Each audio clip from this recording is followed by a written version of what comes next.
오늘은 저희 알림이가 목포에서 고등학생들을 만나서 상담을 해주고자 이렇게 모였습니다. 그러면 이제 포스텍 알림이들 만나서 물어보고 싶은 것도 많았을 것 같은데 제일 궁금했던 게 뭔지 이제 하나씩 얘기해주면 좋을 것 같아요. 많은 대학들이 있는데 포스텍에 꼭 가야겠다고 하시고 결심하게 된 동기나 이 포스텍에 있는 이 장점이 엄청 끌렸다 하는 거 있으신가요? 우선 나는 고등학교 2학년 때 입학사정관 선생님께서 우리 학교로 오셔서 입학 설명회를 했었는데 그때 이제 그 선생님의 이제 학교 소개를 딱 듣고 홀려버렸지. 난 이 학교에 무조건 가야겠다. 전액 장학금에다가 300명이라는 진짜 적은 수의 학생들을 최고로 키우겠다는 그 멋진 마인드? 이게 제일 끌렸던 것 같아요. 그리고 실제로 학교에 와서도 느낀 게 그 300명이라는 그 작은 숫자가 가지는 힘이 엄청난 것 같고 그리고 그렇기 때문에 학생들 한 명 한 명한테 돌아가는 기회가 되게 많았던 것 같아요. 우리 학교에서는 그냥 하고 싶다 하면 하세요. 약간 이런 느낌이니까 뭐 인턴 가고 싶어요? 가세요. 뭐 단기업 가고 싶어요? 가세요. 약간 뭐 연구하고 싶어요? 하세요. 창업하세요. 약간 이런 느낌. 그래서 그런 것들이 진짜 큰 메리트이지 않나 싶고 또 300명이니까 우리끼리도 되게 끈끈하단 말이야. 그래서 정리를 하자면 전 장학 그리고 그 소수정예에서 오는 혜택들 한 명 한 명에게 골고루 다 돌아가는 기회들 그 300명끼리의 그 끈끈함 그것 때문에 포스텍을 선택했던 것 같아요. 나 같은 경우는 고등학교 1학년 때 입학 설명회에 가서 포스텍을 알게 됐는데 그 뒤에 관심이 생겨가지고 고등학교 2학년 때 이공계학과 대탕을 갔다 왔어. 그런 말을 해. 포스텍에 오면은 다른 서울에 있는 대학들에서는 원어브 댐이지만 포스텍에 오면은 D1이 될 수 있다. 그 많은 사람들 중에 한 명이 아니라 300명이라는 소수 정예 중에 딱 한 명이잖아. 나를 돋보이면서 활동할 수 있는 그라운드가 어딜까라는 생각을 했을 때 포스텍이 정말 적합하다고 생각을 해가지고 포스텍 선택을 했어. 그래서 정리를 하자면 나라는 사람이 가장 의미가 커질 수 있는 학교가 어딜까 생각을 했더니 그곳이 소수 정예 기반인 포항공과대학교였다. 고등학교 3년 동안 했던 활동 중에서 가장 의미 있었다고 느끼는 그런 활동이 있었는지. 교회 쪽으로는 진짜 아무리 고민을 해봐도 역시 이공계학과 대탐험이었다. 왜냐면은 나의 진짜 인생을 결정해준 그런 아주 중요했던 의미의 캠프이기 때문에 무시할 수 없을 것 같고 교내적으로는 정말 다양한 활동을 했겠지 물론 상이 비록 남지 않았지만 정말 의미 있었던 활동은 동아리를 내가 직접 만들고 1년 동안 운영을 해봤던 건데 기록도 되지 않고 상으로 나타나지 않았지만 그걸 하면서 약간 교과적인 부분은 내가 이미 자습이나 이런 걸 통해서 배우고 있다면 거기서 뭔가 인간적인 인간관계라고 해야 되나? 내가 리더로서 어떤 스탠스를 취해야 되는지 이런 것들을 배우기 되게 좋았던 것 같아. 왜냐면은 사람이 실패를 통해서 배우는 게 더 크다고 하잖아. 그 동아리가 없어졌거든 내가 1년 동안 운영을 하고 나서.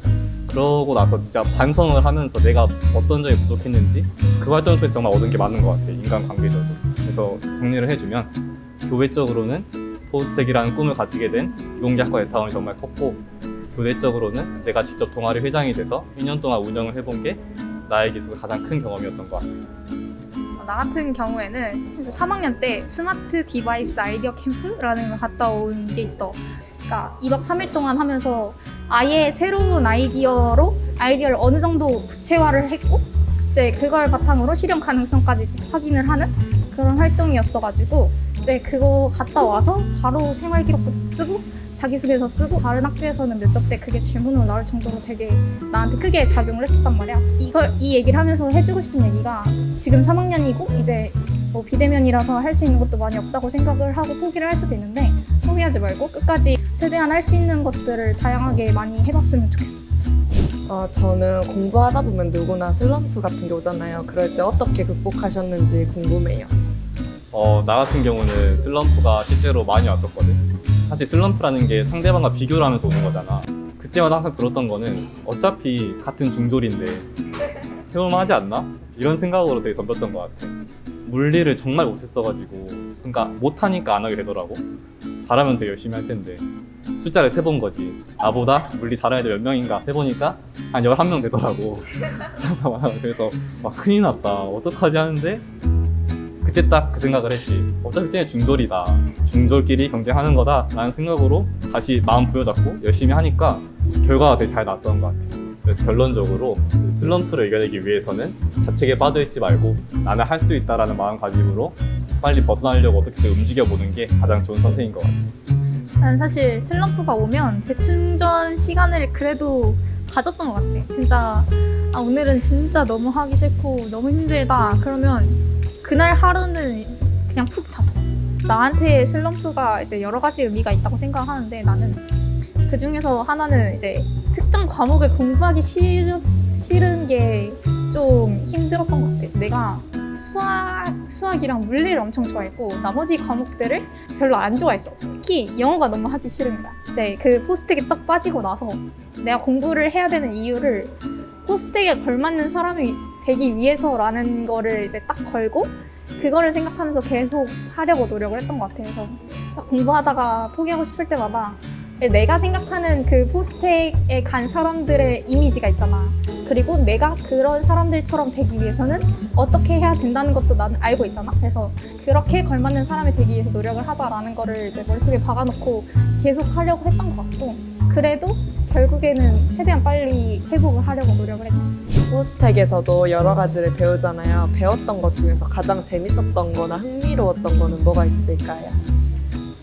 나 같은 경우는 1학년 2학기 때 배웠던 기술 경영 및 전략이라는 수업이 있었는데 내가 사실 창업에 관심이 많거든. 그래서 창업을 지원하는 학생단체에서 활동을 하기도 하는데 거기서 이제 교수님께서 뭔가 시작하려고 할 때 시장을 어떻게 조사해야 되는지, 어떻게 바라보고 어떤 조건이 필요한지, 시장에 진입하기 위한 요소들을 공부하면서 불쑥불쑥 지나간 아이디어들이 좀 더 구체화되고 그런 것들이 쌓여가니까 되게 아이디어 뱅크가 된다고 해야 되나?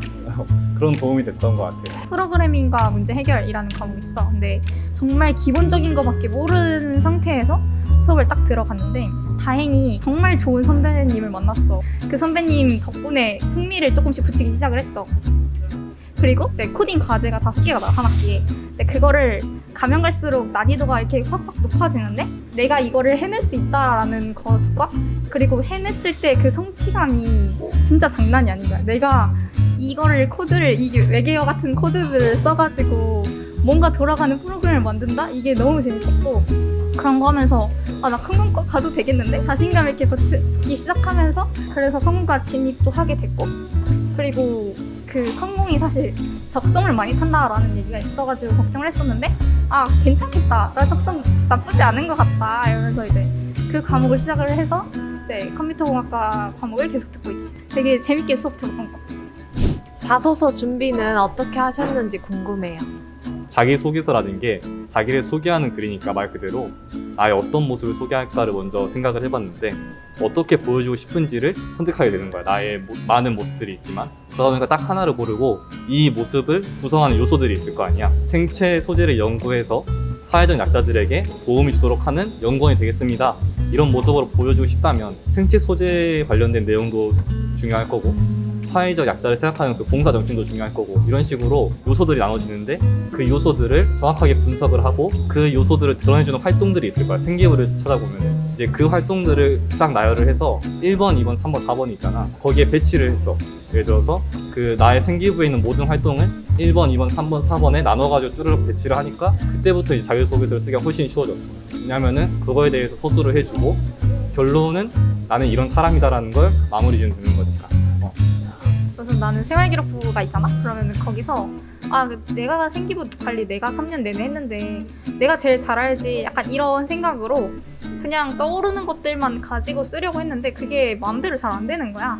그래서 그냥 정말 작은 거 하나라도 다 밑줄을 긋고 이것들을 어떻게 연결을 시킬 수 있을까를 되게 고민을 많이 했어. 그래서 스토리 라인을 한 3개 정도 만들었거든. 그러니까 내 전체 생기부에서. 그런데도 불구하고 사실 조금 힘든 부분이 있었었고 그럴 때는 선생님 도움을 좀 많이 받았던 것 같아요. 선생님께 찾아가서 어느 부분이 부족한지 또 여쭤보고 그리고 선생님이랑 얘기를 하다 보면 생활기록부에는 기재되지 않는 그 세부적인 이야기들 이제 그런 것들이 선생님이랑 대화하다가 생각나가지고 그럼 그것도 써볼까요? 이러면서 쓰는 경우도 있었고 그래서 정리하자면 이제 생활기록부를 쭉 보면서 조금이라도 의미 있다고 생각했던 것들을 전부 다 뽑고 그리고 그것들을 쭉 나열을 한 다음에 이제 하나로 엮는 걸 했었고 그걸 바탕으로 자기소개서를 쓴 걸 가지고 선생님께 조언을 구하면서 그래서 그런 식으로 하면서 조금 더 디테일한 부분들을 잡아 나갔던 것 같아요.